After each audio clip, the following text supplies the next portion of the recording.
Well, new at 10, an early 20th century former school building in Kasson could soon be transformed into apartments for senior citizens after a legal challenge was dropped by a Dodge County court. KIMT News 3's Alec Lasham spoke with Kasson Historic Properties LLC about the housing project. And he joins us live tonight in studio. Alec? Yeah, Katie, I was given a tour of that historic school by developer Paul Warschauer, giving me a glimpse into an institutional pillar of American history. This was built in 1918. As you can tell, it's an old, very solid historic building.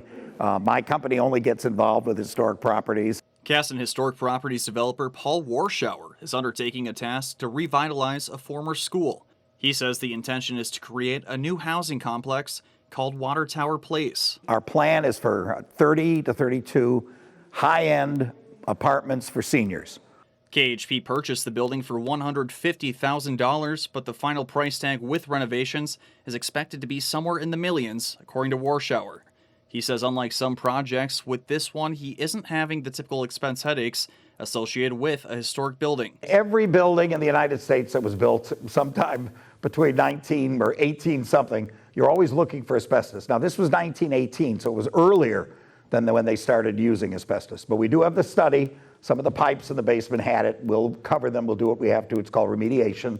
But then the rest of it is fine. There were no oil tanks, thank goodness. There was no gas tanks or anywhere on the building. So that makes it easy for us. So why bother with renovating a building that has been out of use since 2005? Warschauer says it's because it preserves a familiar piece of community history. Communities like to save parts of their history if it's possible. Some buildings you cannot save. They're too far gone, or somebody's let it go to the degree that it's no longer cost effective to restore it. And third, I think the public likes to live in these old properties. They feel a kind of a sense of connection to the past. However, sometimes the answer is a bit more simple. It feels good to save an old building.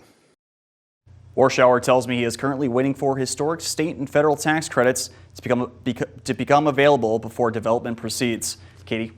Thanks, Alec. Warschauer also says he has already received a security deposit from one woman for the future apartments.